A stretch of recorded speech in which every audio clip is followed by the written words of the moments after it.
Hello दोस्तों, मैं सरोज कुमार रांची झारखंड से मेरे यूट्यूब चैनल स्पेलिंग मास्टर में आपका स्वागत है।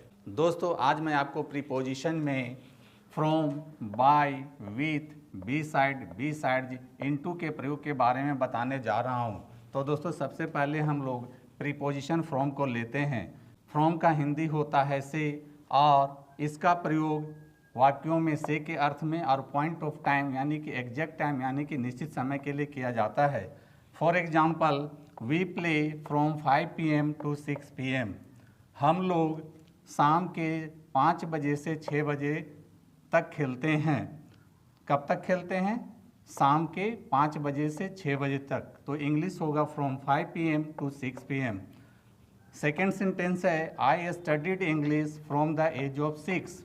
मैंने 6 वर्ष की उम्र से इंग्लिश की पढ़ाई की। कब से की? 6 वर्ष की उम्र से। तो इंग्लिश होगा from the age of 6। He will start working from Friday. वह शुक्रवार से काम शुरू करेगा। कब से करेगा? शुक्रवार से। तो इंग्लिश होगा from Friday. He has come from Patna. वह पटना से आया है। कहाँ से आया है? पटना से। तो इंग्लिश होगा फ्रॉम पटना। नेक्स्ट प्रीपोजिशन है बाय, जिसका हिंदी होता है से, के द्वारा, साथ, पास इत्यादि। इसका प्रयोग फॉर एजेंट यानी व्यक्ति के लिए और ट्रांसपोर्ट यानी कि गाड़ी के लिए किया जाता है। For example, this is done by Hari. यह हरी के द्वारा किया जाता है। किसके द्वारा किया जाता है? हरी के द्वारा। तो इंग्लिश होगा बाय हरी। सेकेंड सेंटेंस है, we travel by car, we travel by bus, we travel by boat, we travel by cycle, we travel by plane. हम लोग कार से सफ़र करते हैं, हम लोग बस से सफ़र करते हैं, हम लोग नाव से सफ़र करते हैं, हम लोग साइकिल से सफ़र करते हैं, हम लोग हवाई जहाज़ से सफ़र करते हैं। किससे सफ़र करते हैं? कार से। तो इंग्लिश होगा बाय कार। स्टैंड बाय मी। मेरे पास खड़े रहो। किसके पास खड़े रहो? मेरे पास। तो इंग्लिश होगा बाय मी। Multiply 4 bye 7। 4 को 7 से गुना करो। किससे गुना करो? 7 से। तो इंग्लिश होगा बाय 7। नेक्स्ट प्रीपोजिशन है विथ, जिसका हिंदी में अर्थ होता है से या के साथ, और इसका प्रयोग से और के साथ के अर्थों में और इंस्ट्रूमेंट यानी कि साधन के रूप में होता है। For example, I am always with you. मैं हमेशा तुम्हारे साथ हूँ। किसके साथ हूँ? तुम्हारे साथ। तो इंग्लिश होगा with you. She writes with a pen. वह कलम से लिखती है। क्या से लिखती है? कलम से। तो इंग्लिश होगा with a pen. He cut the apple with a knife. उसने सेब चाकू से काटा। क्या से काटा? चाकू से काटा। तो इंग्लिश होगा विथ ए नाइफ।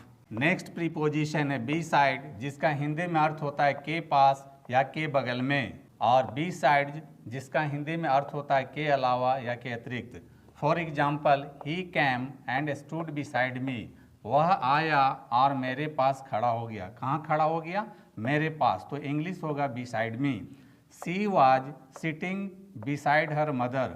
वह अपनी माँ के बगल में बैठ रही थी। कहाँ बैठ रही थी? माँ के बगल में। तो इंग्लिश होगा beside her mother. He has a scooter beside A car. उसके पास कार के अलावा स्कूटर है। किसके अलावा? तो कार के अलावा। तो इंग्लिश होगा beside A car. Beside English he speaks German. वह अंग्रेजी के अलावा जर्मन बोलता है। किसके अलावा? अंग्रेजी के अलावा। तो इंग्लिश होगा beside English.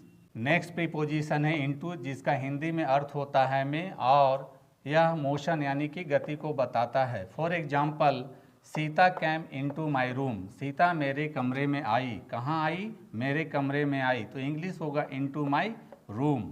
He jumped into the river. वह नदी में कूद गया। कहाँ कूद गया? नदी में। तो इंग्लिश होगा into the river. The ball fail into the well. गेंद कुएं में गिर गया। कहाँ गिर गया? कुएं में। तो इंग्लिश होगा इनटू द वेल। तो दोस्तों, आज आपने प्रीपोजिशन में from, by, with, beside और इनटू का प्रयोग सीखा। तो दोस्तों, मुझे आशा और पूरा विश्वास है कि आपका इन प्रीपोजिशन से रिलेटेड जो भी कन्फ्यूजन था आज आपका दूर हो गया होगा।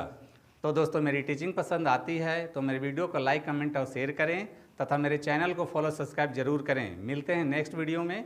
Thank you. दोस्तों, वीडियो पसंद आए तो इस वीडियो को लाइक करें, शेयर करें और मेरे चैनल को सब्सक्राइब जरूर करें। Thank you.